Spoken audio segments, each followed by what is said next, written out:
Welcome, everyone, to the Creative Mountain Mama podcast. This week, I am joined by Gabija from Kai Tallow. She talks a lot about animal fat skincare, incorporating ancestral wisdom as the basis of her company, and healing skin issues from within. This is going to be a great conversation. We have a lot to share. Gabija, is there anything new? Man, January is almost over, and I don't know, that means a lot of things for people like looking forward to spring, but for me, I try to do a challenge not every single, most months or something like a focus. And for January, it's always been giving up sugar. So it's just like a reset. It's something because we really indulged in December. So I really look forward to it, but it's been so tough this month because well, part of it is because I started doing sourdough and it's been really fun to like get into that, but I haven't been able to try like any of the dessert recipes, which are really like they just look so delicious for someone that has not been able to enjoy bread for a very long time. But January is almost over. My husband actually just told me that he wants to be carnivore for February to see how he feels of like and if it helps his workouts. And I'm like, okay, honey, I totally bless you with that. I am not doing that because at this point I'm ready to do like sourdough desserts all of February. Just do a full on all sugar, like the cinnamon rolls are ready to go. So that's where I'm at. So you're going to do your own February challenge. Yeah. You'll be supportive. You'll be there, Yeah. giving a cheer every once in a I while. make all the food, so I'm not really sure what he's going to do. That's awesome. I'm excited to hear how that goes. So you started your own company. Can you Yes. share a little bit about your background? Mhm. Yeah. So, man, this has been a prayer that I've been just praying for probably since like high school, honestly. But I started out after college starting at a corporate company, and it's a huge company. It's international, but they do a lot in America, and they sell private label food and really everything, but mostly food. So I was an executive there. I had a very high role looking over 6 to 7 locations. It was something that I really liked to do, but it was not something that aligned with my values. It was always this clash, and it was so hard because I would get asked like, we'd had organic stuff and I would ask like, oh, like, does it matter if, this is organic or not, whether by customers or by my employees? And I would have to pretty much like stick to the talking points and say that there's really no difference, but if you prefer, la, la, la, la. And it Mm. really got me into this, like, what real organic is, like from the farmers I buy versus like anywhere like buying at store. Like the commercial organic just is so watered down. It's really disgusting. And that kind of led me into questioning everything, whether it's my food or things I put on my skin. And when I got pregnant, that was like, I did not want to put anything on my belly or on my baby that wasn't safe for me, that had ingredients that I couldn't pronounce, had laundry list of ingredients. So, the funny thing is I started my business when I was 5 months postpartum with twins, Oh, which, any postpartum is difficult, but I have right now 3 kids under 3 years old. And at that time, I had a 2-year-old and 2 newborn twins. And I don't know, I can't even tell you how I started this business because literally it just like fell into my lap and everything just flowed. And I just felt God just being with me and walking, like from the name of it to the website, everything. And I don't even know how it started because, like, when was I doing that? I wasn't sleeping at night. I wasn't sleeping during the day. So it all just happened. And, I created a tallow-based skincare company, and it's just been so fun and such a creative outlet. Exactly what I prayed for. And it aligns perfectly with my values. So, so you mentioned commercially organic. What does yeah. that mean? Okay, so there are certain things that you have to pass in order for you to have that label. And I used to think that, man, if it's certified organic, like that is the highest level, right? but it's really not, because things like dairy, that's cows that are in confinement, or chickens that have never been outside, can be considered organic. So it's the cost is driving every decision in being organic. And like everything with labels, there's loopholes to everything. And big corporations, they find those loopholes. It is their job. It was my job to find a way to make everything cost effective. And even like local, within 400 miles is considered local. In Europe, that's like 3 countries away. It's like that's not really local. And so, yeah, organic is very much watered down. The organic eggs that I get from my farmers that are never being fed soy and like they're outside, like that is true organic. And then you put an organic egg it's, you can't even compare. They've never been outside. They've never seen the sun.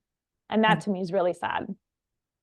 So there's a difference between labeled organic and then something just being done well. Yeah. And the eggs I get actually are not even certified because, Sure. yeah, you don't need to be. And it's expensive too. Yeah. So how did you harness that background to start your company? So I've always been into health. In college, I majored in the sciences. I did biology. I did all of the sciences, but I ended up majoring in biology. So I've been very passionate always about health, our ancestors, what they ate, what they thrived on, what they put on their skin. And that has really, like, I brought that into like the corporate world, and everybody knew that I was like, I had the glass jar, like the mason jar full of like weird stuff for my lunch. Everyone knew that I was like, they're like, why are you working here? You just seem like, to clash a little bit. I was like, no, I love it here. So yeah, I mean, I've always had that background. And of course, God is so funny in these ways where like you can look back and see all of the ways that you have been prepped into where you are now. And I really feel like everything that I learned, with biology, like knowing how, like what we are supposed to be feeling like and what are we supposed to be using on our skin that's not toxic and it's totally doable. Did biology and your science background directly relate to making that transition? Or did you use more of the corporate side to make that transition? I think it was both, because to formulate the skincare, especially for example, my raw honey cleanser, like honey really doesn't mix with anything, which is why in all of skincare, if you see honey on the label, it's not raw. There's no way, because otherwise it doesn't mix. The sugar content is too high. So like just having that chemistry background in order to be like, well, how can we keep the raw honey? I don't want to just put honey on the label for me to be like, look, it's honey, it's great for you. It doesn't mean anything if it's heated. It's dead, just like, like pasteurized milk. So that I feel like I pulled from that background, and being able to know like how to keep everything clean and like what to keep separate and how to mix things. And then also learning like the business side of it and being really passionate about that. It just all really helped. Did you have a marketing background within that company? No, but the way the role worked is you did everything. It was very, very hands-on. And I like cried like the first year because it's so difficult. But you do everything. Whatever is needed, you're there. Even though you're an executive and you have like 200 people, you're managing those 200 people, you're doing everything. So I didn't directly do managing, but it was a lot of I didn't directly do marketing, but it was a lot of that in my role. So, corporate executive, 7 years in a very high paced, probably high stress role, became a mama of three, including twins.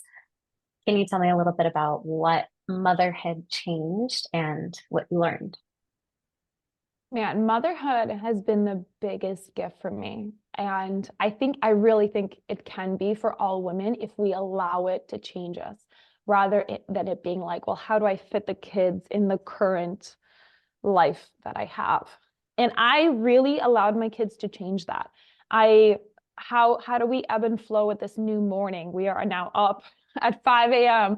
How do we learn to love this?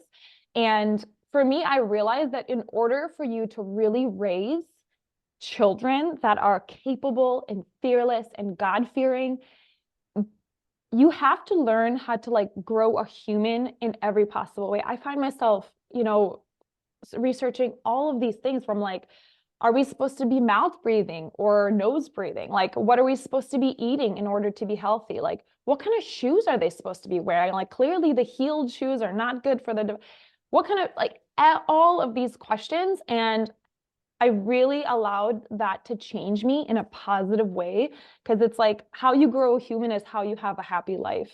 So motherhood has been the biggest blessing. I don't think that I lost myself in motherhood. It's that I found who I truly am. And I really think that every woman can do that, is stepping into that role, being confident as mothers and like, yes, doing the research, but also trusting in who you are and making those decisions of like, this is my home and we're gonna do things differently now as we come into this new chapter. How did you lean on your faith, especially when postpartum with twins? Oh, postpartum with twins was such a difficult time for me. And like, man, like I just like anytime I even think about that, I just get so emotional because that was such a trying time for me. And there's so many things that I wanted to do and I physically could not. And I just had to lean on the Lord, pray in those moments where like you're in a dark nursery, like not even sure what to do. There is just, I really just don't know how you do it any other way. And just leaning into, my family and allowing them to like pray on me and love on me and like really allowing them to help because a lot of times we're like, no, I can do this myself. I'm gonna push through. And no, like I needed the help. And yeah, just praying a lot. I mean, and then as they grew older, I really have, even now, I really lean on Deuteronomy 6 of how we structure our day is we really try to talk about God in the morning through the night and allow that to make the rhythm of our day rather than it just like being kind of chaos. Absolutely. Any advice you give to a mama that's going through that stage right this second? I would say that whatever mom that you envision that you would like ideally want to be, just make small steps every single day in order to be that mom. Because I certainly had a vision. I'm like, we're gonna be outside, we're gonna be like barefoot and like I don't even butchering an animal that we like we hunted, like all of these things. Like I'm like, I wanna be dirty and I want to be in it with my kids. And that did not happen right away. I was like, I want to stay home. Mhm. But as long as you make those steps, I am that mom now. I am the mom that's outside barefoot with her kids in the forest.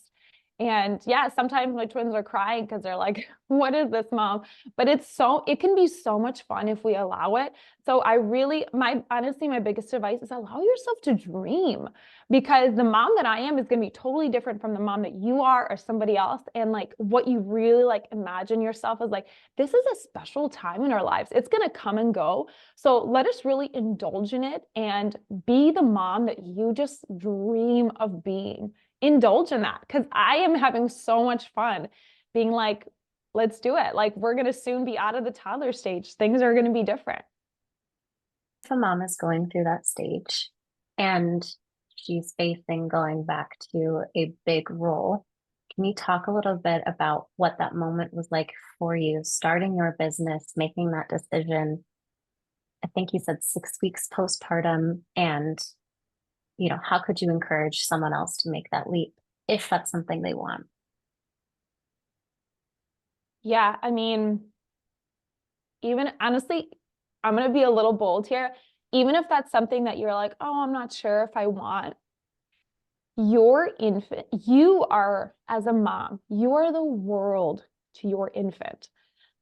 And if I could convince even one mom to basically quit her job and be with her kid even a year extra than they would, that is worth it to me because you are like their universe. And when you walk out the door, it's like we are designed to be with our babies for years. I mean, to me, at least like 2 or 3 years. So I was fortunate enough to have a lot of help from both of my families. So I was able to still continue to work while I had my first. But let me just tell you that as soon as I had my first and I was at work talking about finances and how we can improve this, and like it was all meaningless Mm. because you see the big picture. And I'm like, yes, I do still like my job, but like my child is at home with her grandmother and like her grandmother's great, but I'm not there. And we found a way where like, this is important enough to me and to my child to make it happen. And I did it. And I remember when I quit, my director was like, I just like your personality. I don't see you like, where are you going to another job? Like, what are you doing? And I was like, no, I want to focus on being a mom. I want to probably homeschool. I'm not sure yet. And I said all of these things and I felt so excited, not even knowing that a business was waiting for me, but one that I could Mm. actually do at home and like have my kids in the videos and just be so passionate about it because it's something that I'm already using. And I actually, funny story is, as soon as I talked to him and I quit my job, I told him, no, like I'm not doing anything else. This is it. A week later, I started Kai Tallow. Like, Amazing. yeah. It wasn't happening in that conversation, but it brewed very Oh, it brewed. quickly. It boiled. So can you kind of go back to the basics for me? What Mhm. is tallow? Yes. So many people actually don't know, but it's rendered beef fat. So tallow, there's a lot of different qualities, but you take the fat, pure fat off of a cow and you basically heat it up to get out some of like the impurities, I guess you would say. It's all still like edible, but you kind of clean it out. And then there are different ways to make it in order for it to be like more cooking or for skin. For skin, always, you obviously want it to have less of an odor, but that is basically what tallow is. It's the fat of a cow that you then have in an oily consistency and then put on your skin. So tallow is like, I remember when I started researching like what can I use for my skin when I was pregnant and like on my baby, then like what surely our ancestors used something. And the answer is tallow. This has been used for thousands of years. Like ancient Europe, the Romans used it, Greeks used it. They used pure tallow. And of course, because you need moisture for your skin. And it's something so special because it's not only an old idea, like this is not something I just like thought of, but it's such a new idea. And the fat lipid profile of tallow is so incredible. And it's very similar to the sebum of our skin. And sebum literally means tallow in Latin. It's like we have known this. It's not a new thing. And it's so wonderful. It's so hydrating.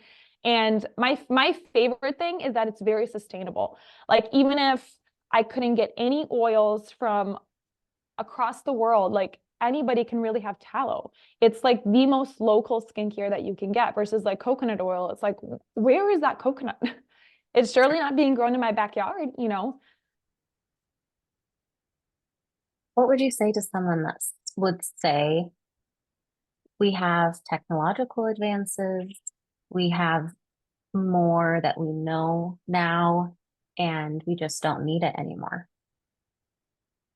You know, I feel like that's very cocky to say because it's easier to trust big corporations on, sourcing. My main thing is like if you look at your food or at your skincare, do you know what that stuff is? Because working in the corporate environment, they don't even know where that stuff comes from. Because it's like there is no way that you can trace back where that oil is. Even if it's organic, it's coming from across the world and it's not sustainable at all. And I mean, I try not to convince anybody. I'm like, if you want to keep going with your Nivea or whatever it is on your skin and you're happy with it, like that's fine. But there are so many people like me that were searching for something that is actually natural, actually organic. Show me something like where you go to a store to get a skincare product. What can have 2 or 3 ingredients? Nothing. It is filled with ingredients that are actually harmful to you, and it cause you to be red. It like long-term cause issues. And even if it helps you in the short term with your skin, what are you putting into your blood system in order for you to have this skincare? All of that stuff, it absorbs and it goes into your entire body, whether it's preservatives, microplastics, 9 out of 10, 90% of skincare beauty products contain microplastics. No wonder it's found in breast milk. So I try not to convince anybody, but once they take a look at the ingredients and how I'm like, I know the farmer that I got the beef suet from. Like, I've talked to him. It is so traceable and it's real ingredients. If that doesn't interest you, then we probably are not going to get, any of the things in common with anything else. Like, this is real stuff over here. And a good PSA. Yeah. So jumping back to the business, how did you choose the name Kai? How'd that name come about? So I actually had a couple of names in mind, and one of them I was thinking about, like, I really created this for my kids. So my children's name are Kathaya, Oriah, and Isaiah, Kai. So I was like, maybe I should do something with that, but I'm not really sure. It's kind of like, where is this coming from? And my mom is my best friend. Like, we're extremely close. And I came over to her house. I told her, I'm like, I'm going to start a business. And what do you think about this name? And I didn't tell her Kai. I told her another name. And she actually was helping me with my twins that day. She went upstairs to put one of them down, and she was praying about a name. And she came downstairs. She's like, what about this? And she said Kai.